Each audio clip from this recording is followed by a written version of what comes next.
Hey fellow music fans, welcome back to Psychology of Rock. If you're new here, my name's Nina, and today we're going to be doing a deep dive into the song Animate by Rush.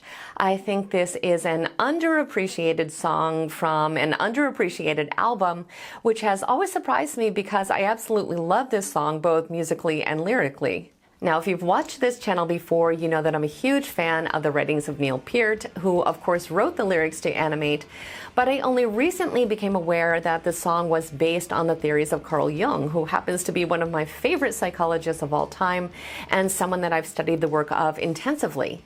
I just happened to be looking up some older Rush interviews, and I ran into two where Neil references Carl Jung's work specifically, one discussing how his work inspired Animate. So I went back to the lyrics and reread them, and the song just made so much more sense when viewed through this lens. So today I want to talk about the primary concept presented in the song, which is the archetypes of the anima and animus, and how Neil brilliantly illustrates this concept in the lyrics.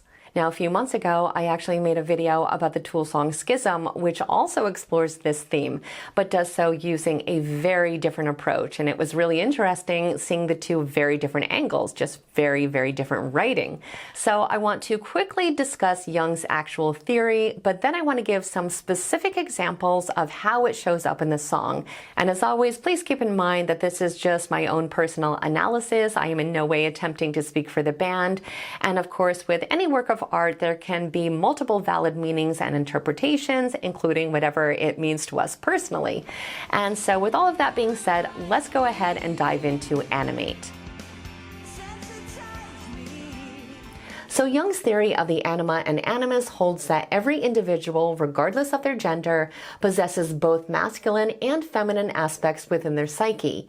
The anima is the feminine archetype in a man, representing his unconscious feminine side, while the animus is the masculine archetype in a woman, representing her unconscious masculine side. Jung believed that these archetypes can influence our relationships, behaviors, and overall sense of self, which I think Neil was really getting at in Animate.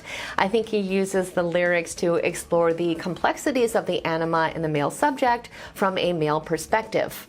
When we look at these carefully chosen phrases, we can see that the song seems to personify the anima as a powerful, multifaceted figure embodying various archetypal qualities, such as a goddess, symbolizing divine feminine energy, wisdom, and nurturing, a sister, representing a deep connection to the feminine aspect of the self, an angel, suggesting purity, innocence, and protection, an actress, implying the anima's ability to shape and perform different roles, an empress, conveying authority and power, a priestess, indicating a connection to ancient wisdom and spiritual knowledge, and a queen, symbolizing sovereignty, leadership, and inner strength. I also think the song touches on the struggle for control and balance and delves into the challenges of integrating the anima into the conscious self. The lyrics seem to emphasize the need to create harmony between the masculine and feminine aspects of the psyche. I think Neil addresses this in a very interesting way, suggesting that a man must learn to do things like rule his tender part and gently dominate, or in other words, acknowledge and control the emotional and feminine aspects of the personality while still respecting the anima's influence. I think the line spirit in my psyche, double in my role, alter in my image, struggle for control perfectly encapsulate the internal conflict that arises when the anima is not fully integrated. When this is the case, the anima or animus can feel like a separate entity within us that's able to influence us in some way, which can lead to a lot of feelings of confusion and an overall lack of self-awareness. So ultimately, our goal is to achieve individuation, which is the process of integrating the conscious and unconscious aspects of ourselves, which includes acknowledging and embracing the anima or animus, which Jung believed was the key to psychological wholeness and self-realization. Now, I don't think the song definitively suggests that the protagonist has actually achieved this goal. I think the song primarily focuses more on the internal conflict itself and the struggle to try to find balance between the masculine and feminine aspects of the psyche.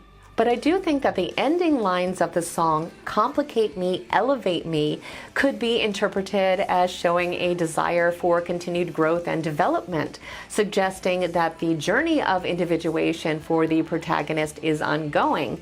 And I don't know if the song is directly about Neil's own personal journey or just more of a general exploration of the topic, but either way, I think it shows that he really embraced the idea of the anima, calling it a gentle friend and a touch of grace. To me, this demonstrates his openness to the feminine aspects of his own personality and his willingness to integrate them into his conscious self, which really was what Jung stressed was an essential step towards individuation. So those are my thoughts on Animate, but as always, I would love to hear yours, so don't forget to leave them in the comments. I love reading your theories and interpretations. I always think they are very insightful. If you enjoyed today's analysis, don't forget to like and subscribe and let me know what song you'd like me to cover next. I want to thank you guys so much for watching today, and I will see you in the next video.